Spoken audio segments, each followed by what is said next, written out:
I can't see y'all. We are live. Hey. Hey. We live, baby. World. All right, let me give 1 second. I'm about to share this live on my page. Give people a little bit of time to join us.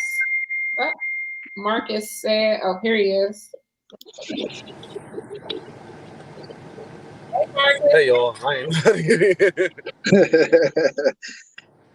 How's everybody doing? All right. How you? I'm doing all right. Yeah. Good. All right. So we're going to get this party started. I'm not sure what happened to Mark. He kind of went out.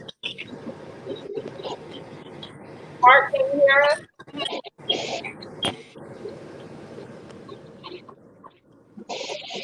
All right. So second, study disconnected. We're just getting situated on here, getting everyone on. Thank you for joining us. Please, if you were jumping on, please share this on your page, start a watch party. We're going to have a great conversation this evening. We're on here with some of the guys from Brick House Realty. We're all licensed agents here. So I wanted to have a conversation. The month of June is Homeownership Month. And so we want to talk to a lot of the guys. So if each of you, Dean, we'll start with you. Can you please introduce yourself? I'll start. My name is Marcus Smith. Dean Williams. James Hodge. The infamous Mark Wilson. See, that's what I'm talking about. The myth, the man, the legend, right? Right. No, I don't know him. All right. So I'm just going to jump all the way in this evening. Get this conversation jumping off. So there's more Black women that purchase houses than men, right? So we typically see men investing in real estate where they are, buying, fixing, and flipping properties, have a little bit more interest.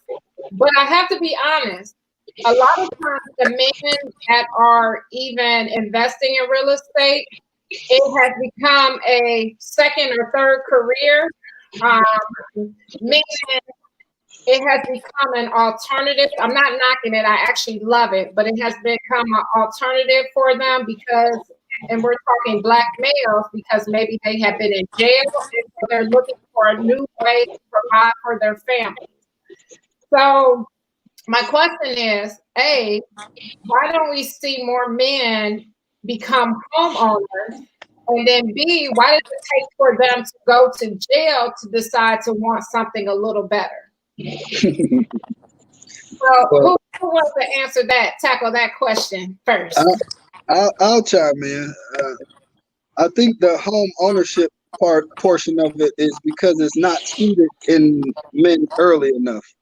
And I say that in the aspect of young women or young ladies, they have to become responsible a lot sooner than men do, and I mean that in a way of what nature brings. If you are irresponsible and at a certain time, it could be very embarrassing. So you learn how to become responsible. Whereas men, we don't get that sense of responsibility or that sense of urgency till a little bit later. Okay. Do you guys, Gene, Marcus, do you agree with what he said? I can agree. To go on for weeks and weeks about this subject. Absolutely. It's so much, but I'm gonna keep it. You can't hear Gene? And just say a couple things. First of all, I think as Black men, we don't like taxes.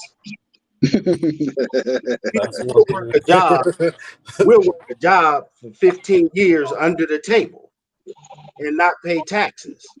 And absolutely. and brokers, we understand that that's a hurdle. You can't buy a house if your income isn't documented. Okay. You know, we don't like Uncle Sam. Uncle Sam is not our uncle. We have a serious problem with him.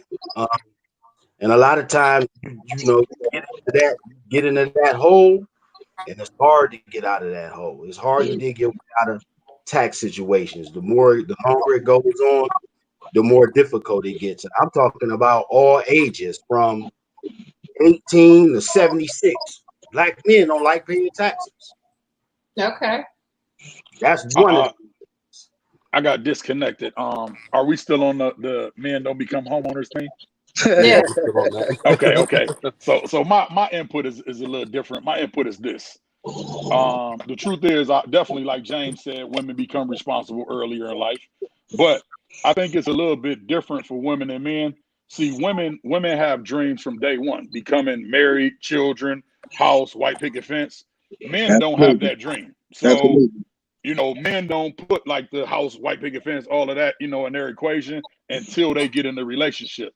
So it's more like, you know, we can build together. Oh, you want a house, or you want kids, or a family, or a, you know, white picket fence. And then it's kind of like we do that together. And I think we go about it wrong. Definitely. I think all men should become homeowners. I just had a conversation today, and that conversation was the male should purchase a home before he's in a relationship. The female should purchase a home before she's in a relationship. And then when they get together, purchase a home together, keep those other two as income properties or rental properties or whatever. But that's the real thing. I think a lot of it behind it. Men just aren't looking for that whole package as far as the, you know, marriage, carriage, all of that thing. And there's no point in buying a home for a lot of men when they don't view it that way. So women are just more responsible than men? I don't dispute that at all. Younger, than the younger males, definitely. I don't dispute that at all. I mean, the flip side of that, I always tell the young generation when I try to, you know, school some young guys, do you notice that you're the same age as her, but she has an apartment, she has a job, she has her own car. Meanwhile, you driving her car, you living, or you spend a night or living in her apartment, and all the while she may have a child to take care of while being all this responsible, and the male is not that responsible. So it's definitely a female male thing and an age and maturity thing. But I also, like I said, I think for females, it's, you know, it's house, marriage, kids, all of that type of thing together, and that men just don't dream of that, honestly. If I may, Mark, you touched on something because you said about the kids and the kid situation.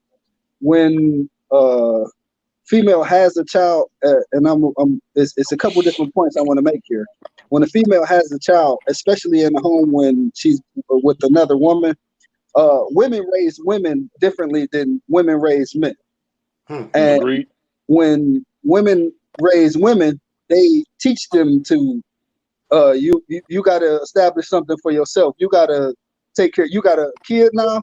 You got to get things together. Whereas men are coddled a little bit more when it comes to James, you about to take me to a whole nother conversation, James. I know I'm about to go somewhere, but you just got to bear with me.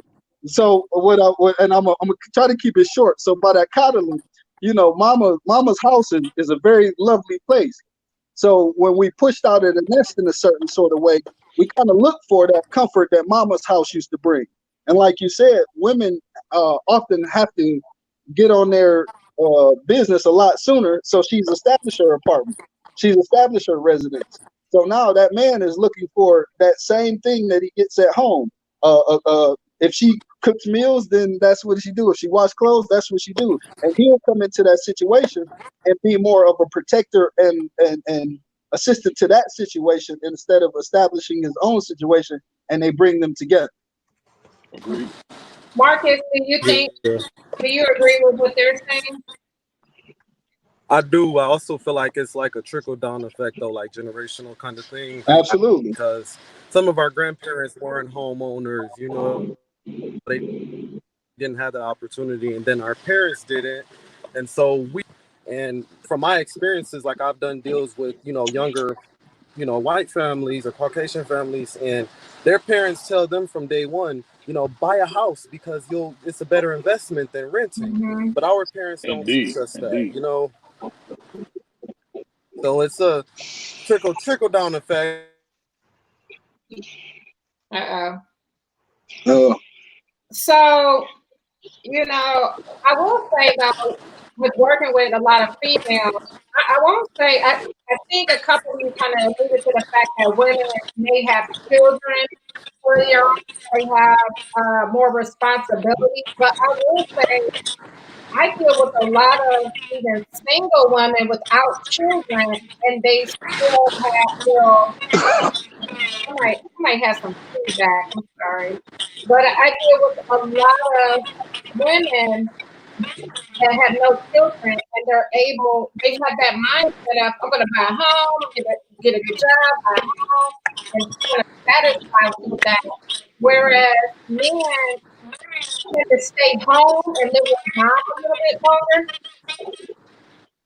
So That too, definitely. is it just that comfort level of staying at home and not wanting a little bit more? A lot of them just don't get pushed out, you know. Like me, for instance, I actually never got raised by my parents, so I already knew when I turned 18, I had to start doing things for myself. You know, I had to get out and go and do it. But a lot of black men, I got a lot of young, you know, black friends, and they still live at home with their parents. And you know, we're going on 30, so it's like, Wow. you know.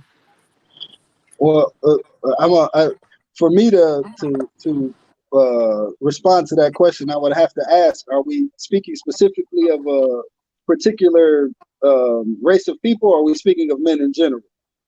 Because if we're speaking of a particular race of people, then my response would be the systematic way that obstacles were put in the way for men not to be as successful as they could be without these obstacles. And I say that very very genuinely and over the surface because of the platform that we're on. Yeah, I mean, at the end of the day, let's call it for what it is. I think we're speaking to the Black community. This is where we are seeing this a little bit more. In other communities, we're seeing that they were raised early on to either be savers or focus and work on good credit. So men, women, and other races typically will become homeowners and take that natural course. No different than when you look in the Black community, you see a lot of men, women tend to have a lot more children at younger ages unmarried. But when you look in other communities, they were raised a little differently to no, you get married, you have children, and you follow that path. So I think we can't tiptoe around this conversation any longer. With everything that's going on in the Absolutely. communities, we keep avoiding. We don't want to hurt people's feelings. Well, let's talk reality here.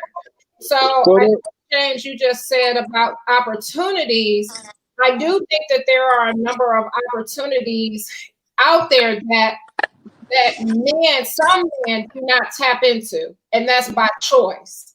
For sure. At the same time, I do believe that there are situations that people are born and raised into that they just don't know any better. So they're not educated. And that's what we're, trying to work on today to help educate people to what do we need to do? I'm asking you guys this, how do we get these folks to understand the importance of owning a home? Or using real estate investing as a vehicle to make money before you go to jail, not the after effect from it. Let's talk about that before, I mean, any chance that I get, I educate, anybody that's my age or elderly or anybody that's, Black person, to not follow the trend, to let's do something different. Let's at least try to have something more for ourselves, And I do tell them always, always stay educated and learning. If you need to learn about credit, go take a class or something. Or if you need to learn about real estate, call an agent, or ask me questions, We got to start somewhere, but it does start with ourselves as far as what we want to do and what we're willing to learn. But just like Marcus was saying, what I typically try to do is plant the seeds in my sons or the next generation that's coming behind. They may not completely get the message, but just plant the seeds and water it from time to time and watch it grow. Because I just had my sons, I'm sorry, my best friend's son called me, and he's been doing good, and he asked me about investing in real estate, and that gave me the opportunity to enlighten him on the different possibilities that he can do with real estate and the money that he had. So again, it's just about keep talking, talk to you blue in the face. And the biggest thing, like Marcus touched on, and James just touched on it. See, James just said investing. Like that's what we're talking about. Men will invest in real estate, but won't become homeowners. And I think what, like Marcus said, the education. But a lot of people need to understand is the truth is most people will never receive a lump sum of money, like a large lump sum of money, or have that type of access to really get their foot in the door. The truth is that so many people don't start businesses, don't invest real estate because they say it takes money to make money. And that home ownership is something that people need to be educated on. You know, let's say you bought a home at 20, like Marcus said, he almost 30. Like, do you realize what type of equity his house would have in it from 20 to 30 to now he could actually take that money out, you know, and invest in real estate, you know what I mean, in a investment property or a business or something like that. So it's really just about the education and understanding that home ownership is the key to wealth, period. I'm going to draw a little example here. You drew a said chart? education, and I agree 100%, right? But like, okay, when you need to go to the doctor, first you got to get there. You know what I'm saying? And as far as like this whole thing with educating ourselves on the real estate deal, we have to get there. Getting there is half the battle. We don't like going to the doctor. That's the last thing we trying to do is go to the doctor. Last thing we try to do is go somewhere and get educated about something. So once we get beyond that little level of ignorance, I think that'll help.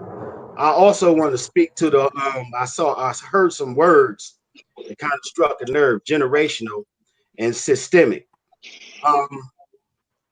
We could go on for years talking about the systematic breakdown of the Black family and how Yes, sir. man being absent from the home is vital to a whole economic system within the Black family. So we battling giants right here, right now. This is not to be taken lightly. So we without a doubt have our work cut out for us. If I could real quickly, go ahead, Gene. Go ahead. If I could real quickly piggyback on what you were saying, not only that, the neighborhoods and communities have been destroyed. Absolutely. See, the thing about it is, when I was growing up, I knew everybody on both sides of the block that I lived on. And what that does is it makes you want to stay in the community because Right. these people are your extended family. Now, in this particular day and time where I live at, I barely know one or two of my neighbors, and I live in a condominium where it's many people here. Right. So when there's no real communities, there's no real established neighborhoods. When the last time you seen a block party? Nobody knows anybody anymore. Right. So if we don't have neighborhoods and communities, why would I want to purchase here? Because my options to keep moving constantly change, or the target constantly change, instead of setting roots here and developing this community because I'm a part of this community or neighborhood. Right. Yeah, it's more than a notion. We definitely need to get back to, people always talk about buy back the block.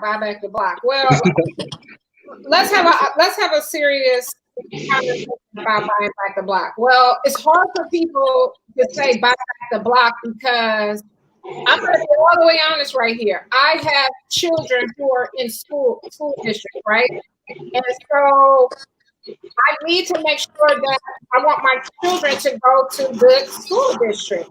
And so in some of these areas to go, you know how much time of rebuilding that it's going to take to get everything back, a grocery store that's close to you, not having to go to the Family Dollar store where I feel like they rip you off at the dollar store because everything is much smaller in size than when you go to, Walmart or Target or any place like that.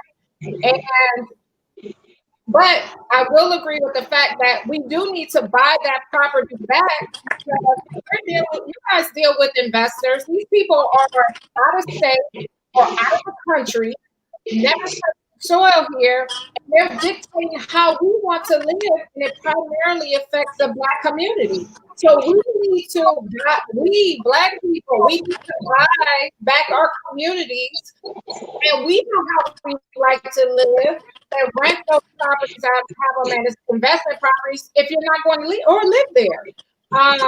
But we have to get back to doing that, of buying back the block. Especially in Cleveland, because they got the block down there on 89th. I know y'all seen it. The way they turned that around, it's like perfect opportunity for us to get in down there. But was like Mark was saying is to have the capital to be able to enter into the game. That's a huge interest barrier, and I think one of the ways we can overcome that hurdle is by having investment groups. You know, start just I don't know, some kind of way, just start pumping up investment groups within our communities, and That's that will take some of this buying back the block. Yeah.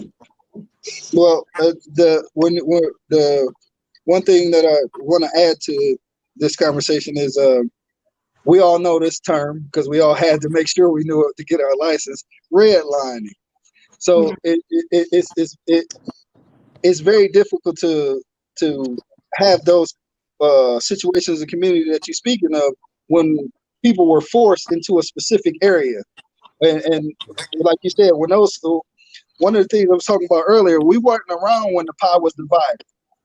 Now we're finally catching up, and it's hard to come back and bring the pie back together and redivide it. So the only way to really get what we want is to slowly and matriculate into those areas. Just like you said, you thought about your kids, you wanted to make sure they was in a good school system.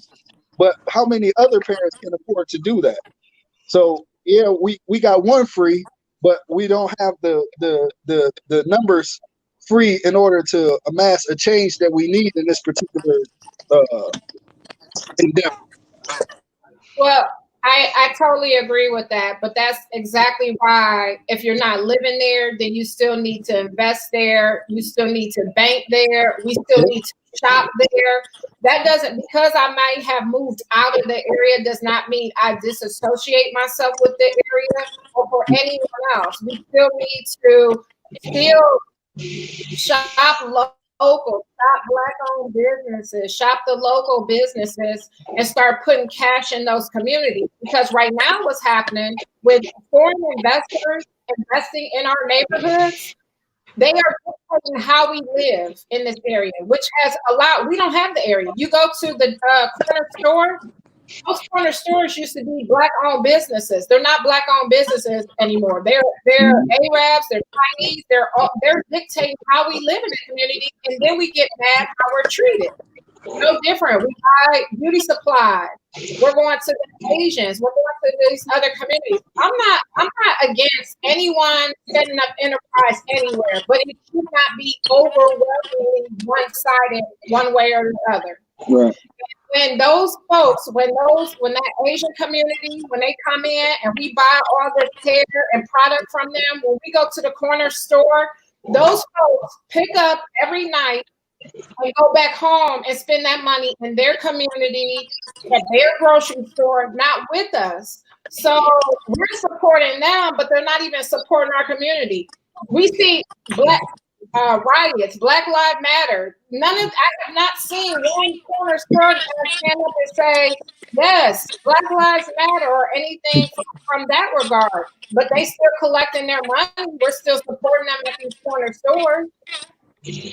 And one of the biggest things is why we have to reinvest back in our community. So we all know about gentrification, and Cleveland is one of the top cities in investment for a reason, because it's one of the cheapest. So you can't go no lower than properties in Cleveland as far as price and cost. But the thing is once you get these large scale investment companies that want to come through and do gentrification, then they move everybody out of the hood, they raise the value. So if you think the hood doing bad now, imagine where you're gonna have to move when they displace you and get you out of there. Imagine how those people gonna have to live then. So it's only going to get worse. So we have to go back and invest in those communities now and not give them an opportunity. Like I tell people all the time, gentrification is a good thing as long as it's done by us. Don't let it be done by large scale, investors who may or may not be in the United States, and they come through and buy whole city blocks and then eventually cities, and eventually buy the whole East Cleveland and turn it into new Cleveland clinics and things like that. And then if you think East Cleveland is doing bad, where you think the neighborhood is going to look like, or what neighborhoods those people going to have to move to once they displaced and kicked out, it's only going to get worse. So let me ask you this. I know we've been talking a lot about, that investing side of it and buying back the block, but I don't want to get off the subject of helping men, Black men, get into home ownership. And so do you think that credit plays a big factor in all of this? Most That's definitely. the biggest thing for a lot of my young Black male buyers. Okay. I get so many people that are like, hey, I want to buy a house. And they say, well, my credit is only at like a 400 or 500 right now. And so, I tell them, we can work on that, but that's a major key to get the same opportunity. So we're not going to all have the same credit score. You know what I mean? And it's a little harder sometimes. And no one was educated on credit. So, I'm gonna ask this question real quick. Raise your hand if you learned about credit at home. Raise your hand if you learned about credit at school. Okay, there we go. We got 1 out of 5 that learned about credit at home. We got real life. 0 out of 5 that learned about credit at school. So by the time that you even realize what credit is or how to use it, you've probably messed it up already. Mm-hmm. And it's very difficult to fix it, especially if you're not if your job is only suitable enough to take care of home. If you only have a job that is taking care of home and maybe get you a little bit of beer after you have a couple dollars left, then it's hard to reestablish that credit that you're talking about. And now we're talking about money management. How many people learned about money management at home? How many people learned about money management in school? So we still running back to the same issues that plague us in general, but it's more prevalent with the Black men because there wasn't many opportunities, and there were purposeful obstacles in the place of those opportunities. So I don't necessarily I have to be honest, I don't necessarily like the saying there wasn't any opportunity. There's opportunities there, but it's the lack of education that has impacted them. They have all men, just like women, they have the opportunity to go to college. That's the choice of not going to college. Just the same way that women get, there's opportunity there, but it's just a lack of education to know that all you have to do is complete this paperwork. You can go the route of a student loan. You can do these things. They just don't have that education piece to know that there is another route to life. Well, we about maybe I would say maybe 2 generations in that really had the opportunity to go to college, and before that they had no idea about the things that were necessary to move a community. It was nothing more than read and response. Even you couldn't even read. You couldn't even have your own opinion. Well, what time frame are we speaking of? Well, I'm speaking now of. I'm just saying, speaking of, we'll just say my generation. I'm not saying when racism was at its all-time high, like my grandmother or great grandmother.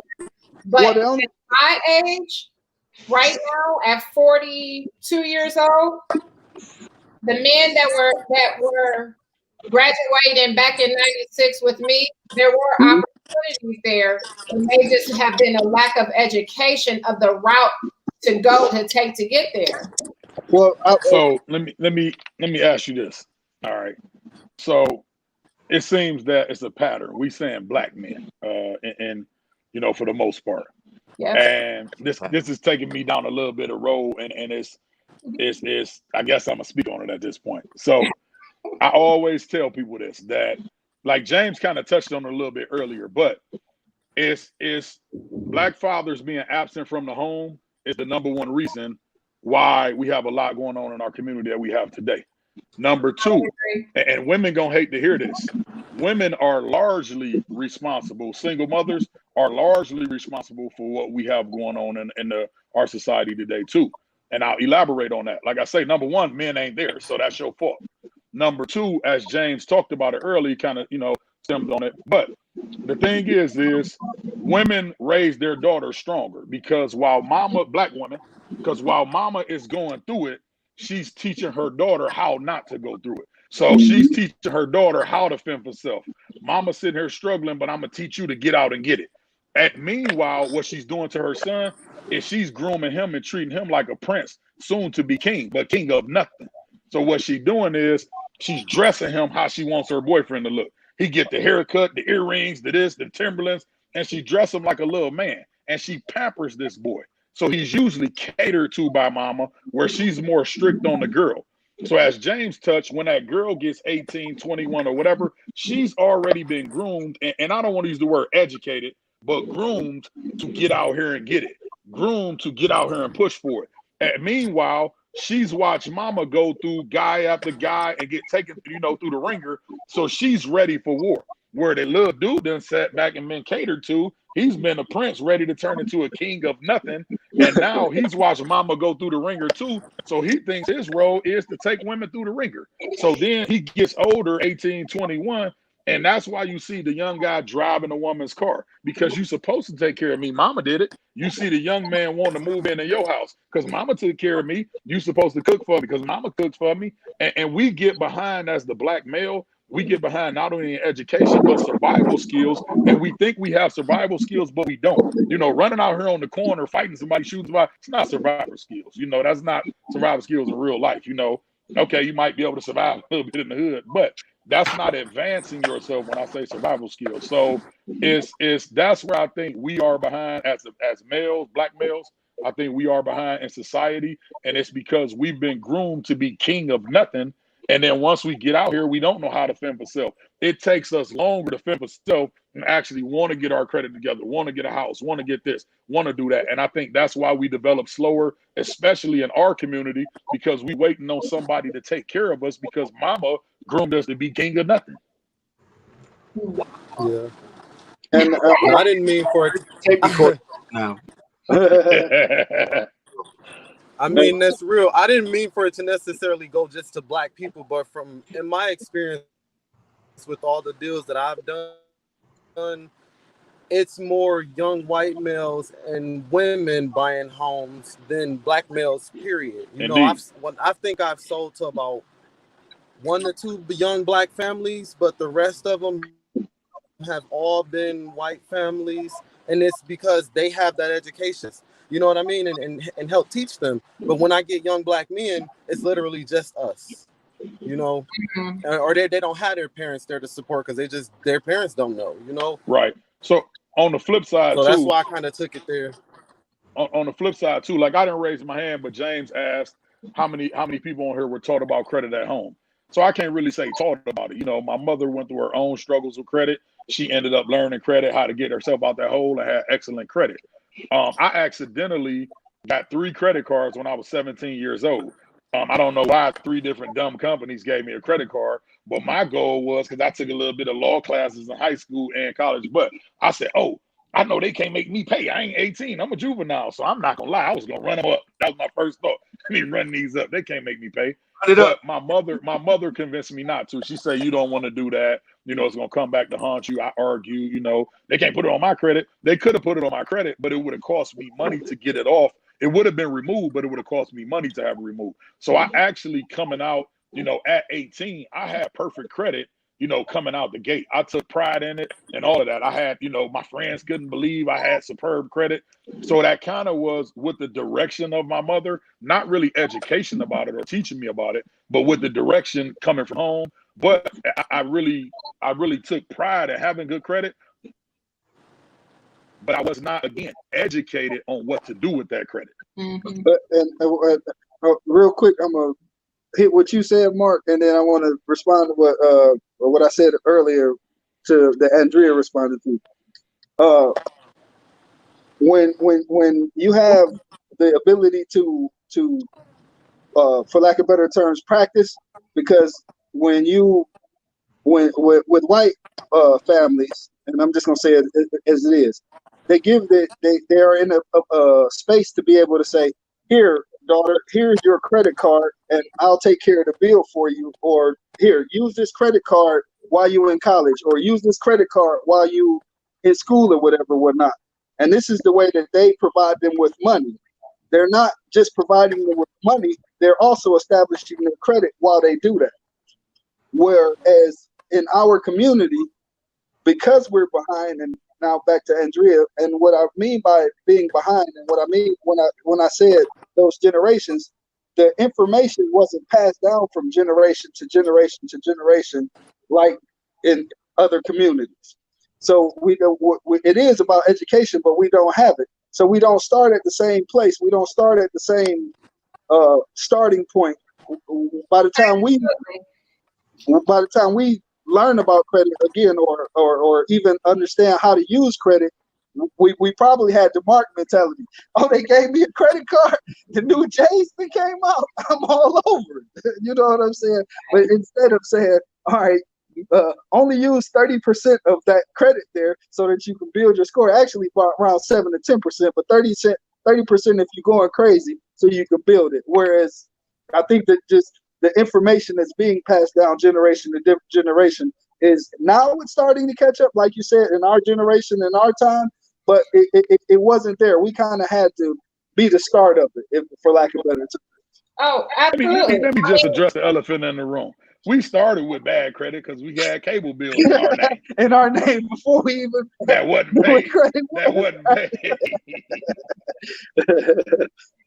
Mark always calls it being the sacrificial lamb.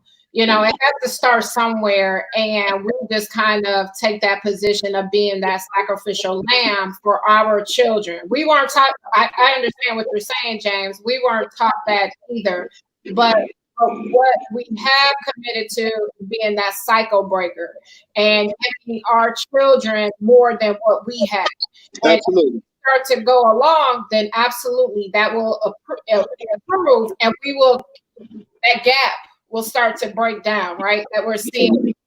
But as people are listening to this live right here, this is just a whole conversation when we talk about educating your clients that you're working with. And I just want to share the importance, all of you Black men on here, as you're working with other Black men, young men that want to buy a house. This is why it's important for that young Black man or that Black family to work with Black agents, in my opinion. The primary reason is we understand the dynamic and the challenges that we're facing. We understand that those individuals, these families, may need credit repair. They may need they need down payment assistance, and we as agents are better positioned or more understanding of what these families are dealing with, and can talk to them a little differently.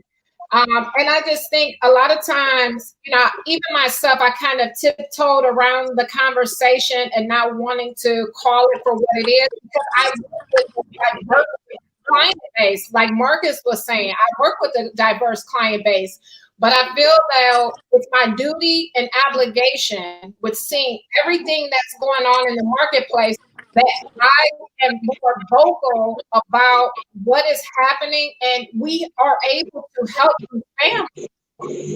Right. So 10 years ago, we wouldn't even been having this particular conversation that we're having now.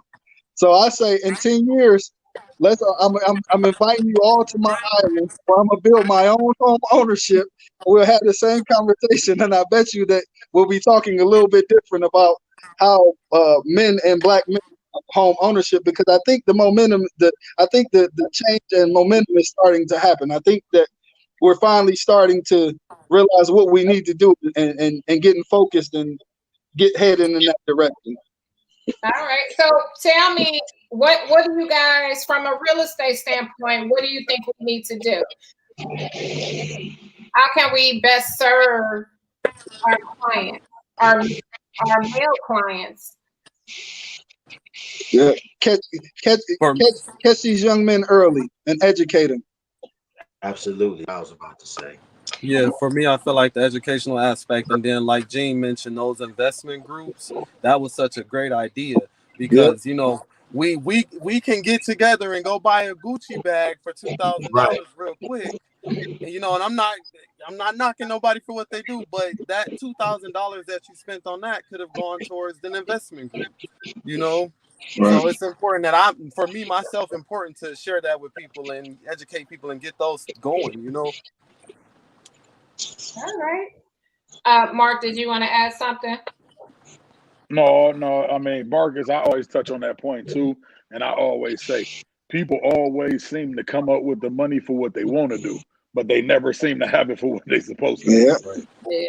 Yeah. So one other question is, so do y'all go to the barbershop and like have conversations? Like, so as women, we'll ask another female, get in a group of, oh, you know, where do you get down payment assistance? Or we'll ask credit repair questions. We'll ask all kinds of service provider questions. Do men have these type of conversations with each other? Man, the barbershop is the most ignorant place in the world. Yeah. but you know what? You're not showing utility in the barbershop. Oh man, down payment assistance. That's not the conversation. Not at all. Not at all. The barbershop is the most ignorant place in the world. But I'll say this, as far as the conversations, from my experience, and I actually had this conversation with James recently, the people who tend to ask the questions are the people who not serious about acting on it. And then the people who probably more capable to act on it, they kind of got to act macho or I know it all and won't ask the question. Won't humble themselves. Exactly. Be vulnerable. Yeah. But now and like going back to what Mark said, it's about when the individual is ready. Because when the individual is ready, he's going to seek and find what he needs to find to accomplish the goal that he's going to accomplish. Because going back to the barbershop, first of all, you ain't even supposed to be knowing what we talk about in the barbershop. That's man law number one. But she tried. But at the same time, if when you in your group with your fellas, yeah, the conversation come up like, man, you know what? I'm thinking about purchasing a home. But at the same time, there's not enough inputs of information, because they'll get to the point where it's just a general conversation. Yeah, I was thinking about a home. It was one over here on 126 there. They was talking about blah, blah, blah, blah, blah. But the follow-up doesn't happen. It's just because like Marcus said, I got to go get this Gucci belt. Right. I'm going to do it tomorrow. Oh, you know what? The new J's come out. I'm going to do it tomorrow. Oh, you know what? The new PlayStation came out. I'm going to do it tomorrow. And by the time we finally do it, we 51 and we like, you know what? I should have did this about 20 years ago. Right. Well, maybe the conversation has to change. There has to be like a trigger. The men like to talk about making money, getting money. So I guess if you teach people about having, even if it's a traditional home, of being able to pull out equity to start a business, or I know quite a few men that have to pay child support, and that greatly impacts their ability to make a monthly payment. So get discouraged because they think like, oh, I'm paying all this money for child support. But if you have that conversation to say, hey, buy a multi-family house, because that will help offset your payment. You can live in one unit, and then that rent coming in from the other unit, or 4 units, or 3 units rather, can help offset that payment. So I think consumers have these new ideas in their head so they don't get discouraged of thinking like, oh man, I got to pay all this child support, or I got all this debt. Definitely, maybe that will like ding the light bulb goes on. Oh, maybe I can get a house. So worse than the tax man. Man, stop. the tax man. Gene, you in this. I'm gonna blame women a little bit. I'm gonna go ahead and play devil's advocate and blame women. Oh my gosh. See, because look, man, we got to get the car. We got to stay fresh to be able to get the woman right.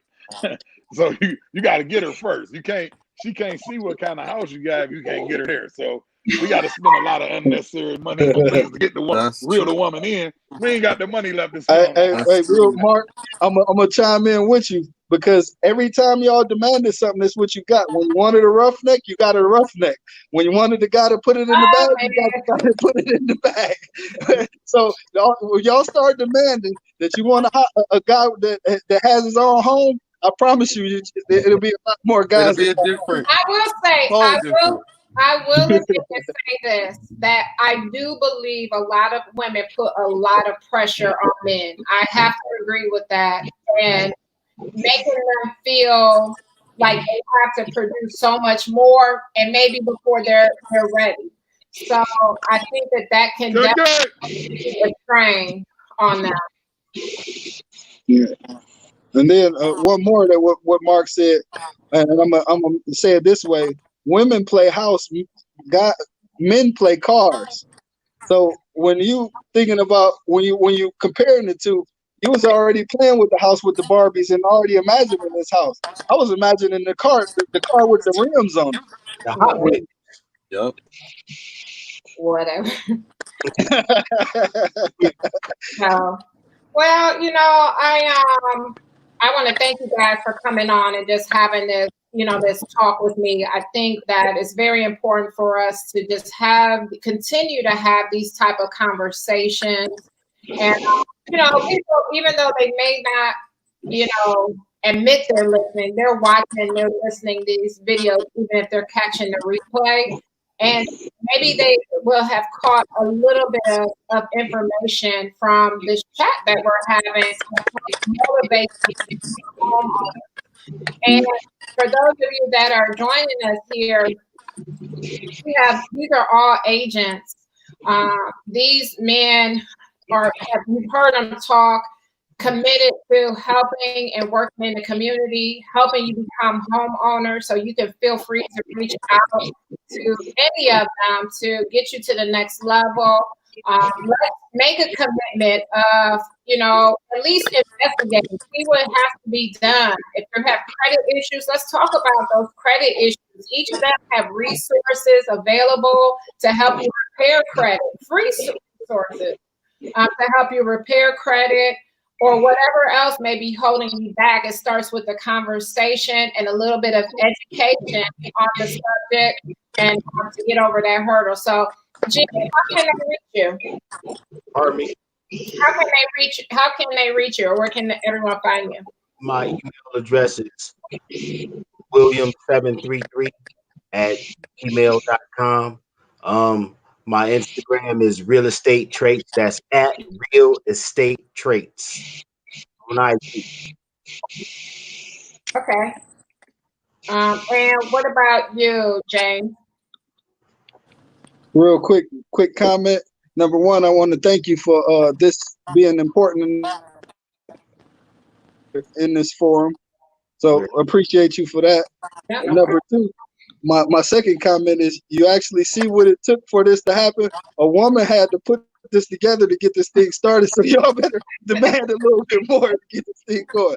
But you can reach me at my email address is Hodge, HOD as in door, GE, .James, j.357@gmail.com. Okay. Are you on Instagram as well? On Instagram, I'm JRock, JRAKH 357 on IG. Say that one more time so I can type it in. It's JRAKH 357 on Instagram. Perfect. Jay, I'm so glad you said it as J Rock because I never had a clue what your IG name was. And what about you, Marcus? My email address is marcus.yourrealtor1@gmail.com, and my Instagram is mark.smitty. That's marc.smitty. All right. And how can they find you, Mark? Do not email me, so don't worry about that. But you can find me on IG at Meet Mogul Mark, MEETMOGULMARK, Meet Mogul Mark. Okay. I think I have everyone's. Okay, I have everyone, all of your information in the chat. Please reach out to everyone. If this is the first time you're joining us today, please subscribe or like the channel. Always posting videos and interviews here. Set back for our next topic coming up shortly. If you're looking for me on Instagram, you can find me at she's SHES_A_Brick House Realty. And thank you all for joining me this evening. And it started raining at my house. It's raining where I'm at too. I gotta go get out and run in it. All right. Thanks for joining me, guys. Have a good one. You too. You're welcome. See you guys later. Peace.